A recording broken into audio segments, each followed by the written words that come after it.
Meu querido amigo e minha querida amiga, que bom ter a sua presença conosco aqui no programa Teólogos.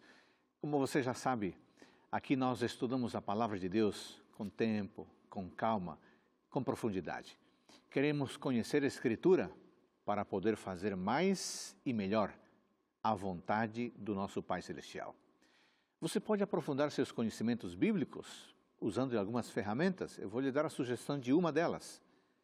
É o site biblia.com.br, onde você encontrará estudos bíblicos que ajudarão a se aprofundar em temas específicos da Palavra de Deus. Toma nota?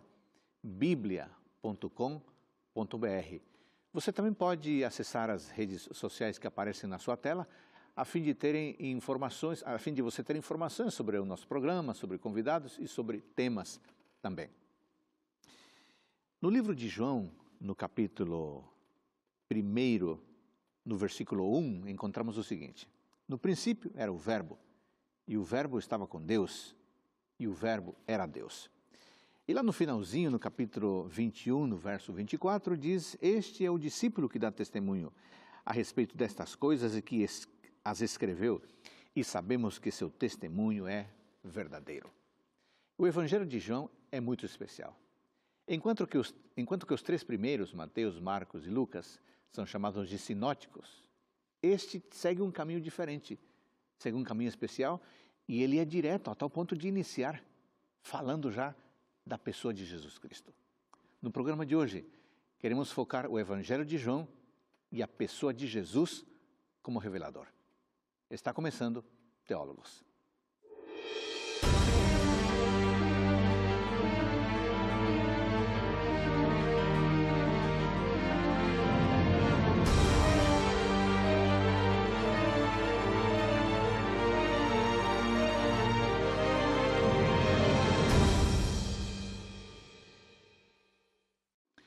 No programa de hoje, o nosso tema é Jesus como revelador no quarto Evangelho.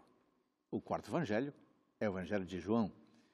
E para abordarmos esse tema tão especial e tão específico, temos um convidado especial, é o pastor Wanderson Domingues. Pastor Wanderson, obrigado pelo tempo que você dedica mais uma vez a estar aqui conosco. Uma satisfação enorme, pastor. Especialmente para falar desse Evangelho que é a paixão da minha vida. Aliás, você está escrevendo sua tese de doutorado, já escreveu, né? Já escrevi. Sobre esse assunto, sobre esse livro. Exatamente. Você estava me contando que, como parte do seu trabalho, você realiza algumas atividades de cunho social, projeto social. Conte um pouquinho mais sobre isso, por favor. Isso mesmo, pastor. Nós temos um projeto na cidade de São Bernardo do Campo, no ABC Paulista. O nosso projeto se chama Comunidade Adventista Terceiro Ato. É um local que fica aberto durante toda a semana, fica na Avenida Senador Flacker, 443, em São Bernardo do Campo. Nós temos aos domingos aula de inglês e violão, às segundas nós temos aula de alemão, aula de coral, temos aulas de culinária. Nós estamos abrindo um curso de teologia ali para pastores evangélicos. Na sexta-feira nós temos um estudo profundo da Bíblia. E aos sábados à noite, das 18 às 19h30, nós temos a nossa reunião onde nós estudamos a palavra de uma forma diferente, profunda, adoramos ao Senhor na beleza da sua simplicidade, mas profundidade também. E eu quero deixar um convite para os amigos da região que conheçam esse local, é a Avenida Senador Flacker, em São Bernardo do Campo, 443. Ali você tem todo esse projeto social funcionando, aulas de Bíblia, aulas de línguas estrangeiras, aulas de cunhos sociais e principalmente no sábado das 18 às 19h30, onde nós temos a nossa reunião ali com os amigos. Isso está aberto a qualquer pessoa que tiver vontade? Todos estão convidados, para todos. Que bom. Agora você me falou de um evento que será realizado em Santa Catarina? Santa Catarina. E você tem um grupo de amigos lá? Uns amigos ali de um projeto especial da Igreja Batista. É mesmo? Que são telespectadores assíduos do programa Teólogos. Então, por favor, vamos mandar uma saudação para eles? Eu quero mandar um abraço para eles, para o pastor Wagner Luiz, que coordena o projeto, para o Caio, para o Tiago e para o Flávio e suas esposas, que lideram ali. Eu estarei ali realizando um projeto teológico de fim de semana, um programa Teólogos do fim de semana também. Então, um abraço para eles. E posso deixar mais um abraço especial aqui? Para a Igreja Adventista Central de Santos. Estou num projeto especial de teologia ali também. E os meus amigos da Bahia, eu estive lá e eles disseram, olha, o dia que você voltar no programa Teólogos, manda um abraço ali para o doutor Adolfo, da Igreja da Calçada, e eles Igreja da assistem ali Calçada, assiduamente. Bom, então um abraço para os amigos da Igreja da Calçada. Aliás, você fez me lembrar que nas nossas viagens por aí eu encontro pessoas. Esses dias encontrei uma senhora da Igreja Presbiteriana no interior da Bahia. Agora, esses dias em Brasília, em São Paulo, no Recife.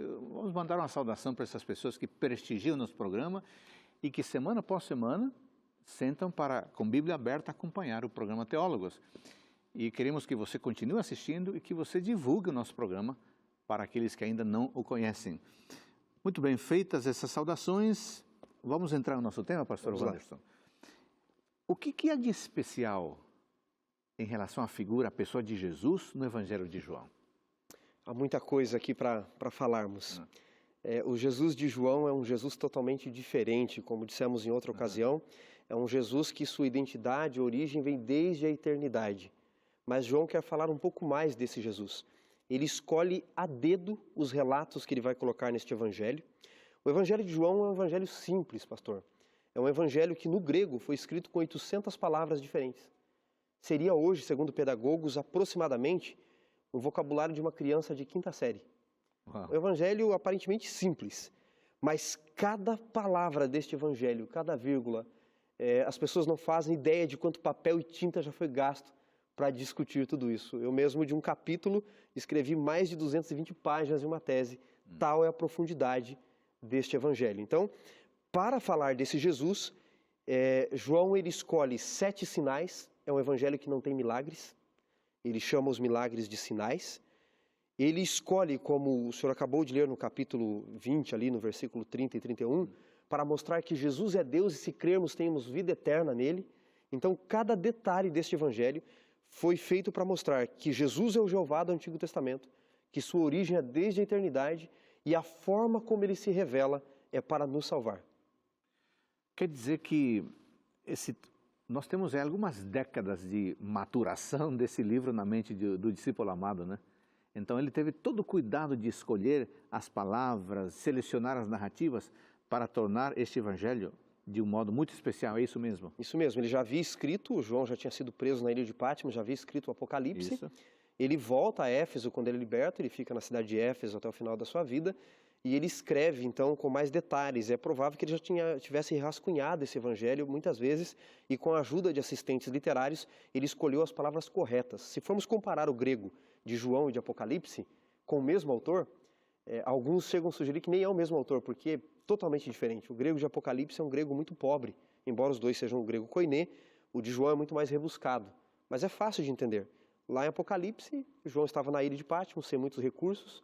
Quando ele vai escrever o Evangelho de João, já no final da sua vida, bem mais maduro, com a ajuda de assistentes literários e com o objetivo central e com tempo para escrever esse Evangelho.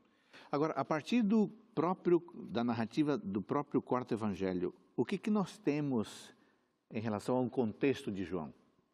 Nós conseguimos entender a partir do próprio texto, salta-nos do próprio texto, diversos conflitos que esta comunidade vivia.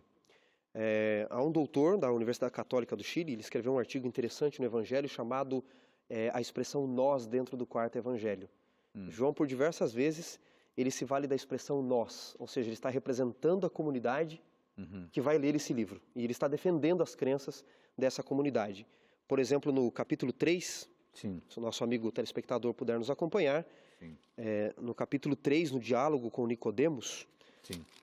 quando Jesus está falando do Espírito, de tudo aquilo que haveria de vir ao mundo, do novo nascimento, ele diz assim para Nicodemos, verso 12, se quando nós falamos das coisas terrenas, está no original, vocês não creem, que dirá se vos falarmos das coisas celestiais? E aí no capítulo 20, vamos dar um pulinho, no capítulo 21 do mesmo Evangelho, João 21. Ali aparece a comunidade representada de novo. Sim. No capítulo 21, quando está se encerrando, o verso 24 diz assim, este é o discípulo que dá testemunho destas coisas e que a escreveu. E nós sabemos que o seu testemunho é verdadeiro. Então percebe que o autor representa a comunidade. Sim. E a comunidade ela é representada pelo autor, ela fala através do autor do livro. Então quando João escreve esse livro, ele escreve dentro de um contexto na comunidade de Éfeso, da comunidade joanina, que nós chamamos, e dentro de alguns conflitos que esta comunidade vivia. Um dos conflitos que essa comunidade vivia, dentre os vários, era uma espécie de briga teológica com os seguidores de João Batista. Eles haviam se aproximado da comunidade. Eu queria lembrar que no ano 70 Jerusalém foi destruída, não havia mais templo, eles se reuniam na sinagoga. Mas a sinagoga começou a expulsar aqueles que acreditavam em Jesus. Há um evento histórico chamado de Birkat Hamnin. O Hamnin era a bênção sobre os hereges, onde aqueles que criam em Jesus eram amaldiçoados na sinagoga. Então eles têm que se afastar e o cristianismo começa a se reunir de casa em casa. E isso dá certo. Sim. Esses pequenos grupos de casa em casa. E como o cristianismo começou a crescer, as diversas comunidades cristãs, muitos outros que também foram expulsos da sinagoga, outros grupos religiosos, se aproximaram da comunidade cristã, mas com suas crenças às vezes próximas, um tanto quanto diferentes. E havia um grupo que se aproximou da comunidade joanina, nós os chamamos de os seguidores do Batista, por causa de João Batista, Sim. e eles estavam dizendo que João Batista era o Messias, não era Jesus. Tanto que neste evangelho, no capítulo 1 de João, é o único evangelho que põe negativas na boca do Batista. Sim. O Evangelho de João, capítulo 1, a partir do verso 19. Ali perguntam para João, quem és tu? E o verso 20 diz, ele confessou e não negou. Ele confessou, eu não sou o Cristo. Perguntaram, és o Elias? Ele diz, não sou. És o profeta? Não sou. Depois perguntam, você é o padrinho? Ele diz, não sou. Você existia antes dele? Não, não existia. Então por que tanta negatividade na boca de João Batista que os outros evangelhos não colocam? Porque alguém que iria ler esse texto estava achando que João Batista era o Messias. E ao ler o testemunho de João, que João, o discípulo amado, escreveu do próprio Batista, ele viria que João, que foi testemunho ocular, João, o discípulo amado, ele observou o próprio Batista dizendo, eu não sou o Messias. Outra briga que existia era com os judeus que brigavam o tempo todo com a comunidade. Uma outra batalha, e nós vamos ver mais adiante, era com os samaritanos. Então era uma comunidade muito plural, e eles precisavam firmar as suas crenças, era o início ainda do cristianismo. E o texto de João revela toda essa briga que eles enfrentavam e como João, o autor do Evangelho, ele se posiciona para defender aquilo que é correto em meio a tantas brigas.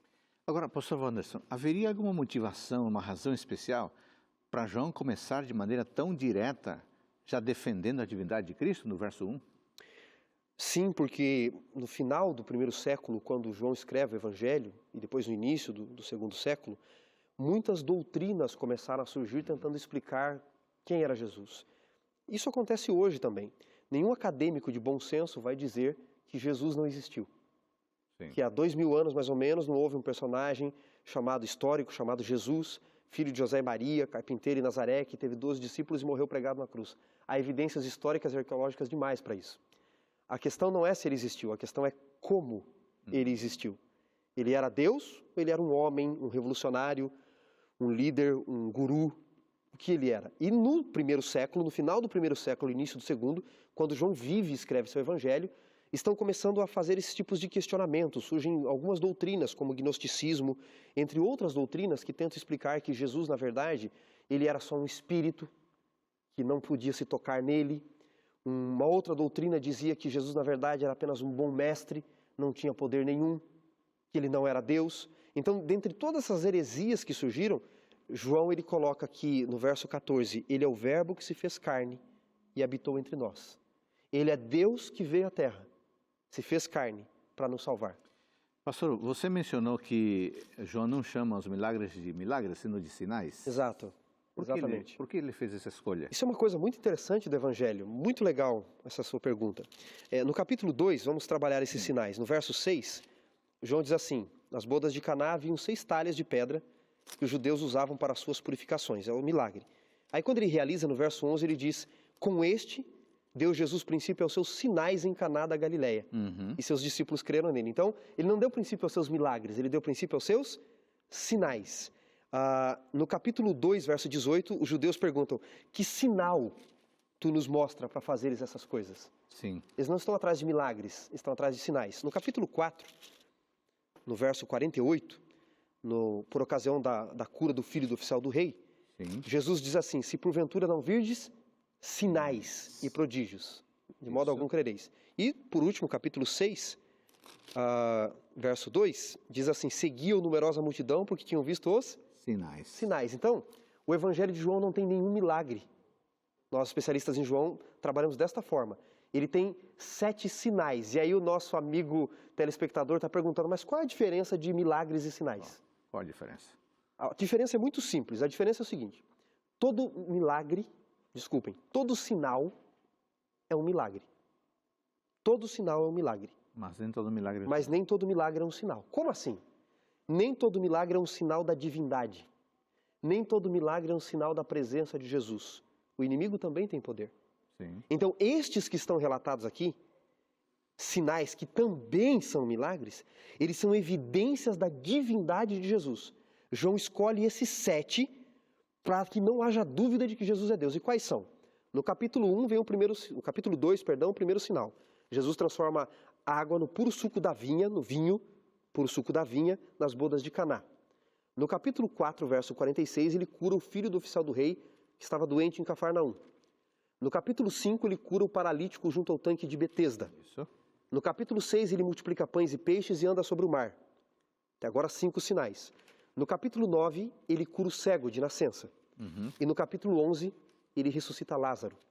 7 sinais, evidências da divindade de Jesus, que não poderia ser contestado. Desses 7, pastor, 4 são curas pessoais. Dos 7, 4 são curas pessoais. A cura do filho do oficial do rei, capítulo 4, do paralítico, no capítulo 5, do cego, no capítulo 9, e de Lázaro, a cura da morte, no capítulo 11. Curiosamente, nesses 4 de curas pessoais, João escolhe exatamente esses porque em nenhum deles Jesus põe a mão. Em nenhum deles. Jesus cura pelo poder da palavra. Por quê? Aí vem o contexto do profeta. Porque muitas pessoas que iriam ler o evangelho, que estavam lendo, estavam questionando Jesus. Será que Jesus existiu? Eu nunca o vi. Eu nunca toquei nele como João tocou. Nunca fui tocado por ele. Se eu tivesse como tocar nele e vê-lo, eu iria acreditar como João. Então, ao selecionar esses 4 que Jesus não põe a mão, João está dizendo, você nunca foi tocado por Jesus fisicamente? Jesus nunca tocou em você fisicamente? Não tem problema. Olha esses sinais. Em nenhum deles Jesus põe a mão. Sabe por quê? Porque o poder da palavra é mais eficaz que o poder do seu toque. E o poder da palavra está disponível hoje, né? E essa palavra é a mesma que vocês estão lendo. É isso que João quer dizer. Essa palavra é a mesma. E se o senhor me permitir, tem mais um detalhe nesses 4. Então vamos fazer o seguinte, esse detalhe fica para o próximo bloco. Maravilha. Até agora nós vimos na introdução de que o Jesus de João é diferente. Nós vimos que João chama os milagres de sinais, sinais da própria divindade de Cristo. No próximo bloco você vai ver vai trazer para nós esse outro detalhe e vamos entrar no tema essencial, que é o Cristo, o Jesus como revelador. Voltamos num instante.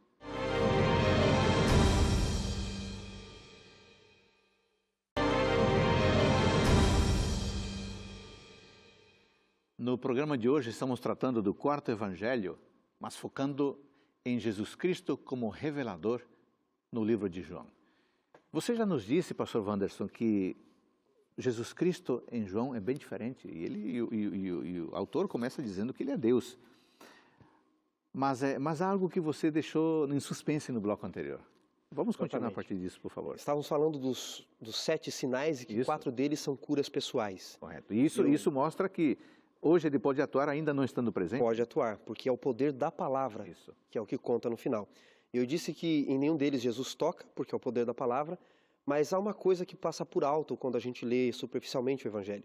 Desses 4 de curas pessoais, João escolheu relatá-los o problema de forma progressiva.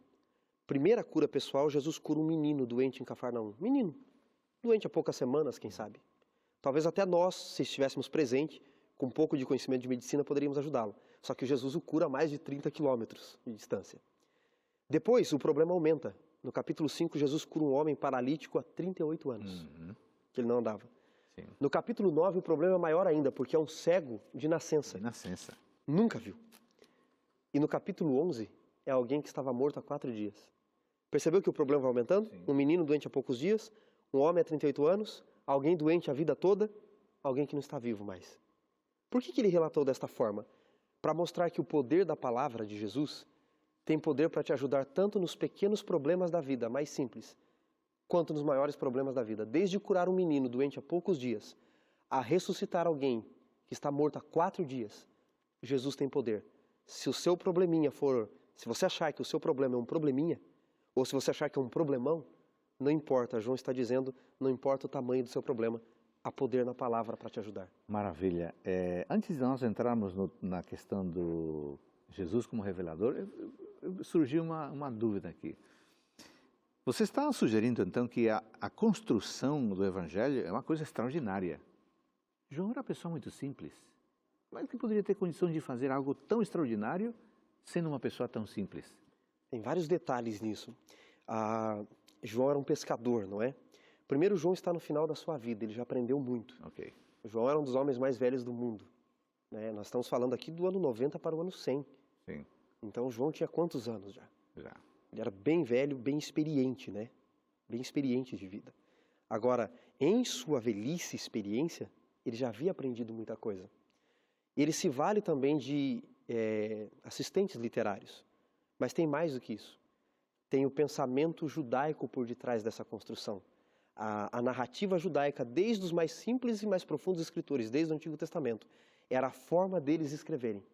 Então existe toda uma construção, toda uma ideologia dentro da cultura de João, porque embora ele esteja escrevendo em grego, e nós vamos ver isso ao estudarmos o relato da Samaritana, a construção que ele faz, ele bebe toda de uma estrutura literária do Antigo Testamento, da forma poética que eles trabalhavam o texto.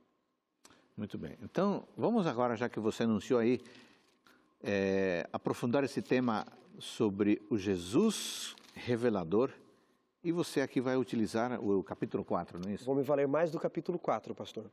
Primeiro eu queria falar algo que pode chocar alguns. No Evangelho de João, salvação não tem que ver com cruz. Isso pode chocar alguns. Como assim? A cruz é essencial para a salvação. João é o evangelista que menos tempo dedica à cruz. Estritamente, em estrito senso falando, João dedica 3 versos à cruz. Mateus dedica 1,5 capítulo. A cruz não é tão importante para a salvação no Evangelho de João. O que é importante para a salvação no Evangelho de João? Está no capítulo 17, antes de entrarmos no 4. Sim. Capítulo 17, verso 3. É o único texto do Novo Testamento que é incisivo em dizer o que significa a vida eterna, o que é a vida eterna. O senhor pode ler para nós, pastor? E a vida eterna é esta, que te conheçam a ti, o único Deus verdadeiro, e a Jesus Cristo, a quem enviaste. Note, a vida eterna é esta, que te conheçam. Vida eterna no Evangelho tem que ver com conhecer Deus antes de cruz. Por quê? Porque embora na cruz Jesus tenha alcançado o direito, pagou o preço de nos salvar, alcançou esse direito, se Ele nos dar esse presente que Ele alcançou na cruz, que é a vida eterna, sem nós o conhecermos, nós não vamos aceitar. Eu, quando criança, fui criado na roça, no interior de São Paulo, a gente andava quilômetros para chegar na escola, minha avó dizia assim, quando vocês estiverem andando sozinho, nunca aceite presente de estranho. A gente não aceita presente de estranho. Se Deus nos oferece um presente, mas o caráter dele é estranho ainda, e o diabo havia lançado sombras de dúvida sobre o caráter e a lei de Deus, nós não vamos aceitar. Então, antes de nos oferecer o presente, o que João faz? Eu vou mostrar para vocês quem Deus é, antes da cruz, porque você não vai aceitar um presente de estranho. E aí Jesus diz, a vida eterna é esta, que te conheçam, e a Jesus a quem enviaste. Isso vai ficar mais claro, porque o ministério de Jesus é revelador de quem Deus é e de quem Ele é. Então, Jesus Cristo toma a iniciativa de se revelar. Exatamente, Ele é revelador no 4º Evangelho. Então, agora vamos entrar nessa temática no capítulo 4, né? Exato. Por que eu escolhi o capítulo 4? Todo o Evangelho fala de Jesus como revelador. Claro. Mas eu acho que no capítulo 4, do meu ponto de vista, está aqui de forma concisa, num relato de diálogo, como a salvação acontece através da revelação e essa estrutura da narrativa que João coloca no Evangelho, como nós havíamos mencionado. Então, para resumirmos um pouco o capítulo 4, a partir do verso 4, diz que era necessário Jesus atravessar a província de Samaria. E ele chegou numa cidade samaritana chamada Sicar, perto das terras que Jacó dera ao seu filho José. Ele se assenta junto a um poço, a fonte de Jacó. E veio uma mulher tirar água, a mulher dali da cidade de Samaria, Sim. conhecida como mulher samaritana no texto. E Jesus diz no verso 7, dá-me de beber. Seus discípulos tinham ido comprar alimentos na cidade. E a mulher diz, como sendo tu judeu, pedes de beber a mim, que sou mulher e samaritana? Porque os judeus não se davam com os samaritanos. E aí Jesus diz no verso 10, mulher, se você conhecesse o dom de Deus e quem é que está aqui que te pede de beber, tu lhe pediria e ele te daria água da vida. Ela diz, mas você não tem balde com que tirar água do poço? Você é maior do que Jacó? Aí Jesus diz, quem beber desta água, verso 13, tornará a ter sede. Mas quem beber da água que eu lhe der, nunca mais terá sede. Vai ser uma fonte a jorrar pela vida eterna. Ela diz, dá-me dessa água. Jesus diz, vai e chama teu marido. Ela diz, eu não tenho marido. E Jesus diz, é verdade, porque você teve 5 e o que tem agora é de outra. Não é nem seu. E ela termina dizendo assim no verso 18, né? No verso 19, Senhor, eu vejo que o Senhor é um profeta. O texto continua. Mas há muita riqueza nesse texto aqui sobre o revelador. Primeira coisa que eu gostaria de destacar aqui, pastor, que o nosso telespectador perceba na leitura mais profunda, que João de propósito coloca a revelação da pessoa de Jesus de forma progressiva. Uma leitura superficial a gente não nota. Então vamos observar alguns pontos. Quando a mulher se aproxima do poço e tem um estranho sentado no poço, que é Jesus, ela não sabe quem é. Ele é só um estranho, ele não passa de um estranho. Quando Jesus abre a boca, dá-me de beber, pelo sotaque daquelas províncias, assim como o Brasil tem muitos sotaques, não é? Sim. Nós temos o Oxente, nós temos o Bache, nós temos vários sotaques no Brasil. Lá também tinha. Jesus abre a boca e ele identifica Jesus como judeu. Como sendo tu judeu? Porque os judeus e os samaritanos se odiavam, diz o texto. Então, Jesus é um estranho e passa a ser um judeu odiado. Sim. Depois Jesus fala da água, ela diz, você não é maior do que Jacó, você não tem nem com que tirar água. Então Jesus passa a ser alguém menor do que Jacó. Jesus continua oferecendo a água da vida. E ela pede a água e Jesus fala sobre a vida dela, ela diz, eu vejo que o Senhor é um profeta. Note, ele é um estranho, passa a ser um judeu odiado, menor do que Jacó, no verso 19 ele é um profeta. Nos versos 21 a 24, Jesus vai dizer, especialmente nesses versos, que ele é o Messias. Eu sou o Cristo dos judeus. Então ele é um estranho, um judeu odiado, menor do que Jacó, ele é um profeta, ele é o Messias judaico. E por último, no verso 42, a mulher e todo o povo diz, não, ele não é só o Salvador dos judeus. Nós sabemos que ele é o Soter tu Cosmu. Ele é o Salvador do mundo inteiro. A revelação de quem Jesus é progressiva. À medida que ela vai dialogando e aceitando essa revelação, Jesus vai se revelando cada vez mais a ela. E então, a revelação chega em sua plenitude quando eles entendem que Jesus é o Salvador do mundo inteiro, inclusive deles. Veja como Jesus é revelador e o conteúdo da sua revelação que eles aceitam é que o salva. Muito interessante. Agora, pastor Wanderson, esse capítulo fala de salvação, né? Aliás, eu estava olhando aqui, uma curiosidade, aqui no verso 6, você leu ali de passagem, estava ali a fonte de Jacó. Só que lá no verso 11, o autor troca a palavra fonte por poço, né? Sim, ele troca por poço. E no verso 14, volta a fonte. Sim, exatamente. Esse jogo de palavras é intencional? Esse jogo de palavras é intencional, porque ele quer falar de quem é essa fonte em si. Quando ele chama de poço, perceba que ele chama só para dar um contexto histórico, né? É o poço de Jacó, num dado momento. É maior do que Jacó, o nosso pai que deu o poço, é ela que está falando. Mas quando o autor fala, quando ele coloca a palavra na boca da mulher, é poço. Quando é ele que fala, é a fonte. Porque para ele, Jesus é a fonte. E tem um motivo. No Antigo Testamento, a fonte era a palavra de Deus. A Torá é comparado muitas vezes à fonte. O profeta Isaías, o profeta Jeremias, inclusive, eles falam que o povo de Deus cometeu 2 males. A mim me abandonou, fonte do manancial das águas. Então, Deus é a própria fonte. Ele está dizendo a fonte é Jesus. Aí alguém diz, mas Jesus não é a água da vida? Eu vejo muitas pessoas falando, Jesus não é a água?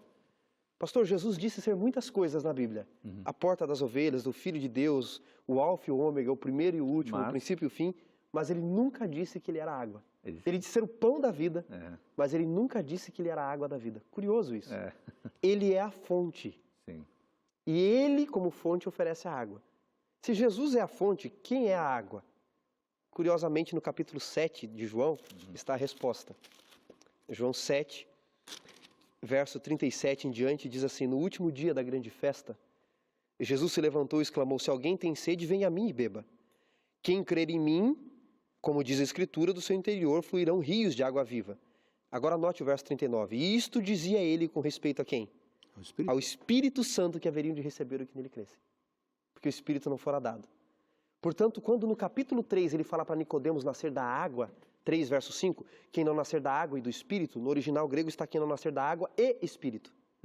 Porque a água é o símbolo do Espírito. Por que as pessoas têm que ser batizadas? Marcos 16:16. Quem crer e for batizado será salvo. Porque a água é o símbolo do Espírito, da natureza espiritual e não da carnal, da natureza espiritual que nós herdamos. Jesus é a fonte e Ele concede o Espírito Santo àqueles que nele creem. Tem só mais uma curiosidade da água, pastor. Por Posso favor. falar? Claro. Jesus pediu água 2 vezes apenas no seu ministério, na sua vida de ministério. A primeira vez ele pediu foi para a samaritana. Dá-me de beber. E o texto diz que ela deixou o balde, ela deixou a água. E ele deu a água da vida, deu a salvação. A segunda vez que Jesus pede água, está em João 19, é na cruz. Ele diz, eu tenho sede. E dão para ele vinagre. E Jesus deixou de morrer por eles? Olha que curioso, quando a gente aceita lhe dar a água, ele nos dá a água da vida. Mas quando nós somos maldosos e lhe entregamos o nosso pior, ainda assim ele dá o melhor dele por nós. Extraordinário. Quanta coisa escondida nesse texto, né? Que Exato. numa leitura rápida as coisas se perdem. Agora, pastor Wanderson, essa senhora aqui, antes de entrar para a próxima pergunta, estava pensando aqui, essa senhora foi à fonte na tentativa de buscar água. E, na verdade, essa água não lhe satisfazia. Pode haver muitas pessoas, pastor Wanderson, que vão à fonte e, na verdade, estão indo a um mero poço que não vai lhes trazer a satisfação que precisam? Eu brinco às vezes com os meus alunos, eu já fui até a fonte de Jacó algumas vezes, lá no Oriente. Eu já bebi dessa fonte, do pretenso lugar que provavelmente seja esse local. E eu digo, eu bebi algumas vezes daquela água e eu tornei a ter sede. Mas há uma água espiritual que Jesus oferece, o Espírito Santo da verdade, é o Espírito que nos guia a verdade, que não nos deixa ficar no vazio. Quantas pessoas estão nos assistindo e até se sentem religiosos, mas sentem que falta algo para eles, encostam a cabeça no travesseiro e sentem um vazio do tamanho do infinito no seu coração. Será que eles não estão indo na fonte que não é a fonte que satisfaz? Uma pergunta para cada um responder para si. Essa mulher, ela vai à fonte. E João descreve a narrativa desta forma, pastor. Porque ele tem um intuito em colocar Jesus junto à fonte e a mulher junto à fonte. Ele quer mostrar algo que vinha desde o Antigo Testamento e de como a salvação se realiza. Agora, falando de salvação, o que esse capítulo 4, em sua riqueza literária, nos mostra sobre salvação? O senhor perguntou sobre a estrutura de João escrever tudo isso no início do nosso programa. Vou descrevendo, se faltar tempo, o senhor me corta e a gente vai para o próximo bloco, porque há muita riqueza aqui. Por que João escolhe descrever esse relato desta forma? Ele poderia descrever de diversas formas. Ele utiliza essa narrativa neste arquétipo literário, nessa estrutura literária. Porque João quer mostrar como acontece a salvação na nossa vida de forma prática. Há um detalhe muito curioso que a gente não percebe aqui, pastor. Sim. No verso 9, depois que Jesus pede no 7, dá-me de beber, a mulher diz assim, como sendo tu judeu, pedes de beber a mim, que sou mulher e samaritana? A expressão a mim, em grego, é a expressão paraimu. Pará é uma preposição que rege o caso genitivo. Então não deveria ser traduzido necessariamente por pedes de beber a mim. A melhor tradução seria pedes de beber junto de mim, ideia de lugar, de desde, saída. Então a melhor tradução seria, como sendo tu judeu, pedes de beber junto de mim comigo. O que muda? Nosso telespectador pode pensar. Qual a diferença de beber a mim e beber junto de mim? O que muda é que a mulher achou que Jesus pediu ela em casamento. Como assim Jesus pediu ela em casamento? E às vezes eu pergunto aos meus alunos, vocês acham que Jesus pediria ela em casamento? Eles dizem, jamais. Eu digo, pois Jesus pediu ela em casamento. Eles ficam assim, meio escandalizados, assustados. Jesus pediu para ela, dá-me de beber junto de ti contigo. Ela disse, você quer ficar comigo? Como sendo tu judeu, pedes de beber paraimu, junto de mim, comigo? Jesus fez um pedido de casamento a essa mulher. E ela entendeu tanto esse pedido de casamento, que ela diz assim, quando Jesus diz, chama teu marido, ela diz assim, eu não tenho marido. Ela quer dizer, eu estou livre. E aí Jesus coloca os pingos nos is, diz, é verdade, porque eu conheço a tua vida. Mas por que há um pedido de casamento? Primeiro pelo seguinte, pastor. Toda a estrutura literária, a riqueza literária, está baseada no Antigo Testamento. João descreve igualzinho os principais casamentos do Antigo Testamento foram descritos. Todos os casamentos no Antigo Testamento principais foram descritos da seguinte forma. O casamento de Isaac e Rebeca, Jacó e Raquel, Moisés e Zípora. São os principais casamentos. E poderíamos acrescentar Boaz e Ruth. Como aconteceu o casamento de Isaac e Rebeca? Embora ele esteja representado por um servo, é alguém que sai da sua terra e vai para uma terra estranha. Ele é um estranho na terra. Quando ele chega nessa terra estranha, onde é que ele para? No poço. No poço. O que ele tem? Sede. Vem uma moça da terra. O que ele pede? Água. Dá-me de beber. Se ela aceita lhe dar a água, ele faz o pedido de casamento. Então ela vai até seu povo, seus parentes. Seus parentes vêm até esse estranho. Ele faz o pedido para eles. O casamento é realizado. É exatamente assim o casamento de Isaac e Rebeca ou não é? É. Gênesis 24. Sim. Gênesis 29. Jacó e Raquel. Vamos fazer o seguinte, vamos continuar isso no próximo Vamos continuar bloco, isso depois. porque senão a gente vai resumir e resumido demais não vai ficar legal, melhor dedicar mais tempo. Nós estamos vendo aqui Jesus como revelador no quarto evangelho e o nosso tema agora especificamente é compreender o tema da salvação no capítulo 4 de João. Voltamos num instante.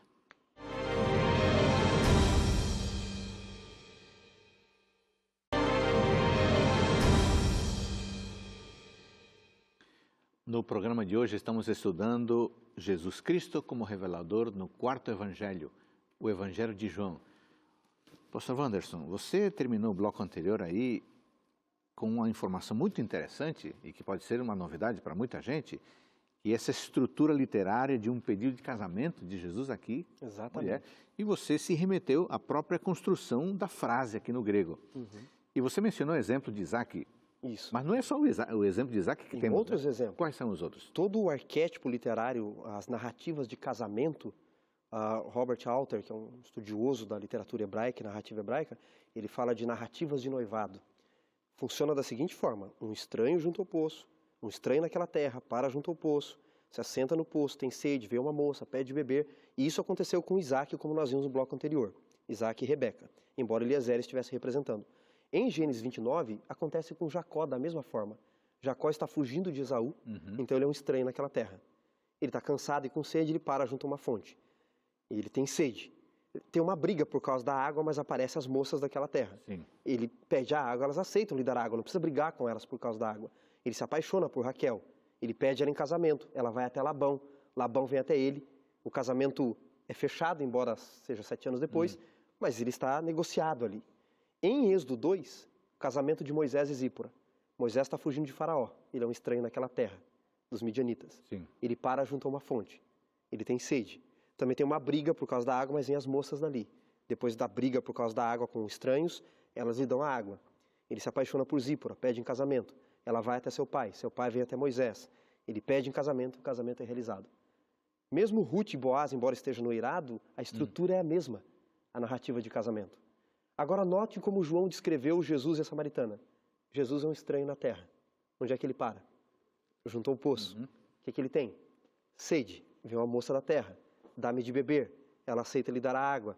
Ele faz o pedido de casamento. Ela vai até seu povo. Seu povo vem até ele. E o casamento deles é realizado. Casamento de quem? Essa estrutura foi contada não para mostrar que Jesus quer casar com ela no sentido humano, comum da palavra. Foi no sentido das bodas do Cordeiro.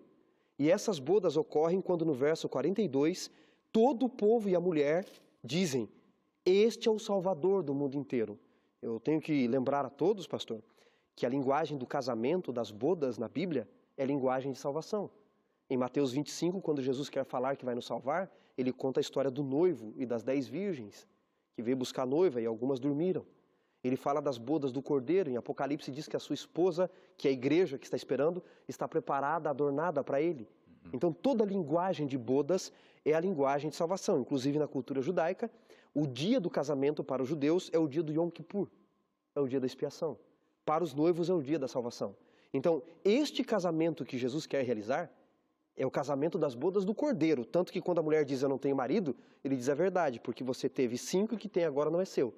Então ele mostra que o casamento que ele quer realizar é o casamento da salvação. Mas qual é a riqueza disso tudo? É que quando nós procuramos alguém para namorar, noivar ou casar, nós procuramos dentro dos nossos conceitos o melhor a melhor. Seja em padrão de beleza, de comportamento, até porque tudo isso pode ser relativo. Depende de cada pessoa.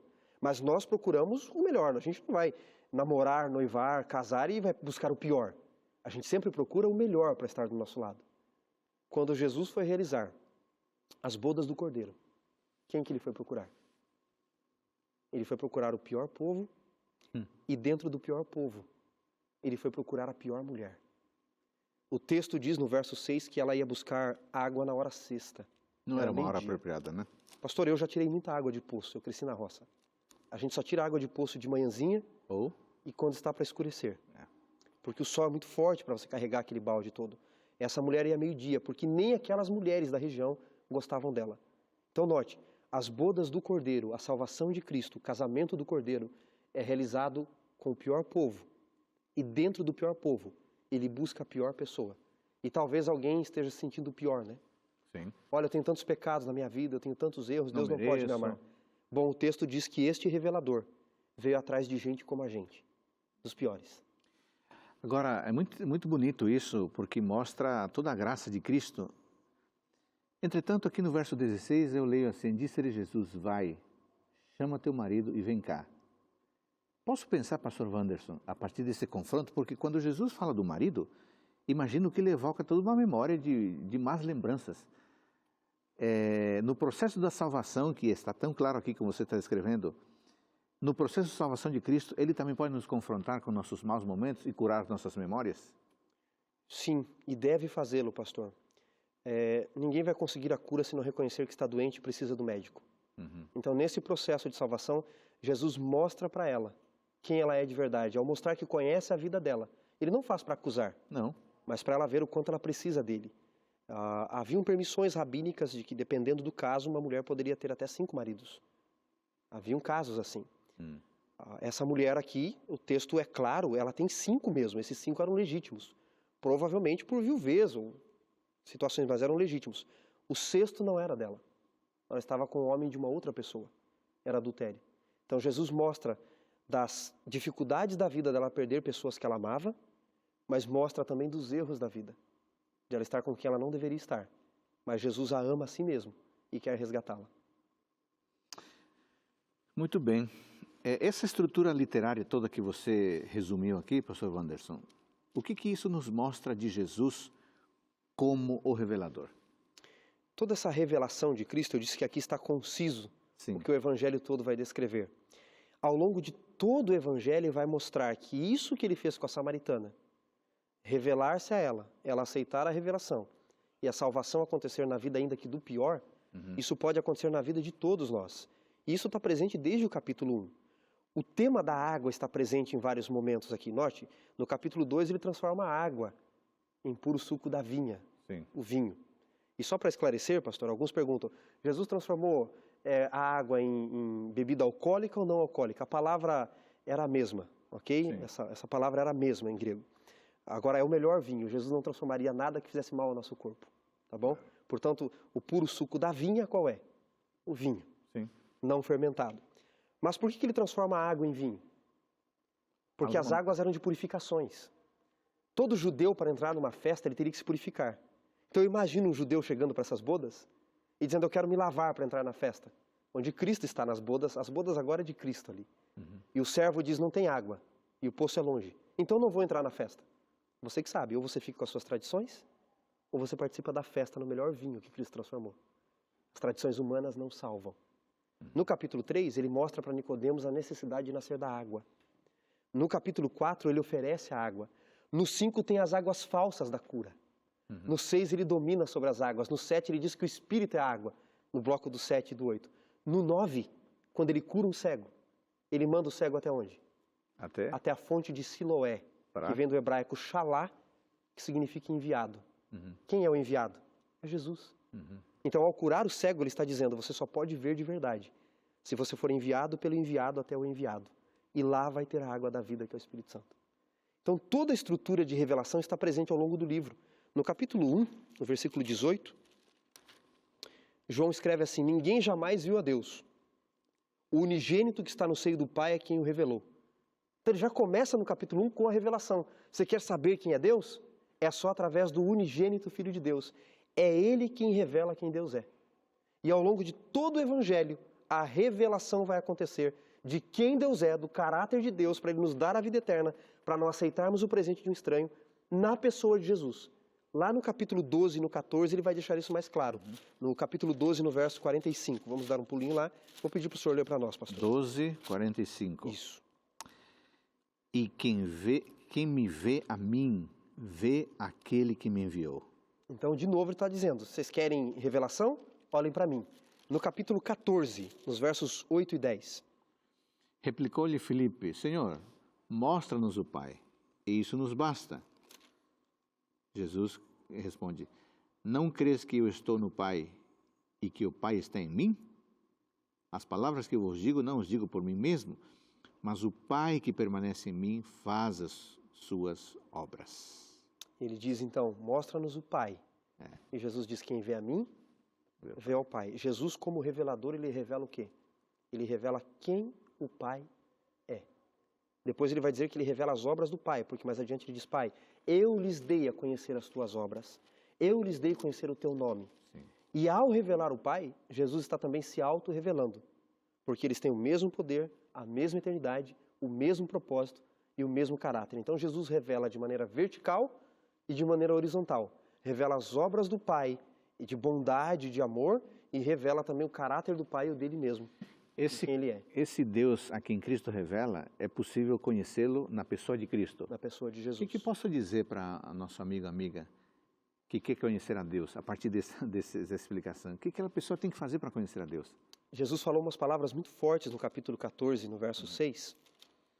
Conhecidas palavras, ele diz assim, eu sou o caminho, a verdade e a vida. Ninguém vai ao Pai senão por mim. O C.S. Lewis, autor das Crônicas de Nárnia e professor de Oxford, ele dizia assim, diante deste evangelho, quando você olha o Jesus da Bíblia, deste evangelho, você só tem duas posições diante dele.